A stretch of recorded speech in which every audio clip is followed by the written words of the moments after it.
এক নজরে ইতিহাসের কিছু গুরুত্বপূর্ণ প্রশ্ন দেখে নেব মৌর্য সাম্রাজ্য থেকে। এর আগে আমরা মৌর্য সাম্রাজ্যের 4টি পার্ট আলোচনা করেছি, আজ 5 নম্বর পার্ট।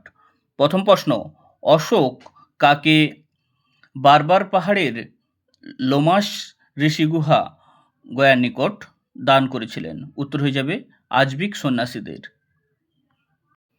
পরের প্রশ্ন, মৌর্য যুগে কণ্টক শোধন ছিল?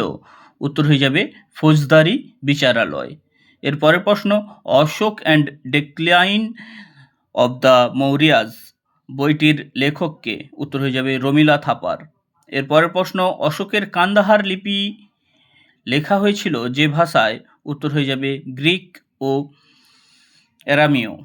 এর পরের প্রশ্ন, চন্দ্রগুপ্ত মৌর্য ও সেলুকাসের মধ্যে বৈবাহিক সূত্রে মিত্রতার তত্ত্বকে যে ঐতিহাসিক নস্যাৎ করেছেন তার নাম? উত্তর হয়ে যাবে বি.এন. মুখার্জি ও রমিলা থাপার। এর পরের প্রশ্ন, মৌর্য যুগে স্থানিক কারা ছিলেন? উত্তর হয়ে যাবে জেলা প্রশাসক। জেলা প্রশাসকরা মৌর্য যুগে স্থানিক নামে পরিচিত ছিলেন। এর পরের প্রশ্ন, কোন শিলালেখতে অশোক ভেরি ঘোষের ঘোষণা করেন এবং যুদ্ধক্ষেত্রে ক্ষতিগ্রস্ত মানুষদের কথা উল্লেখ করেন? উত্তর হয়ে যাবে ত্রয়োদশ শিলালিপিতে। এর পরের প্রশ্ন, স্তম্ভ মেলানো। চন্দ্রগুপ্ত মৌর্য হয়ে যাবে স্যান্ড্রোকটাস। এর বিন্দুসার হবে অমিত্রাঘাত।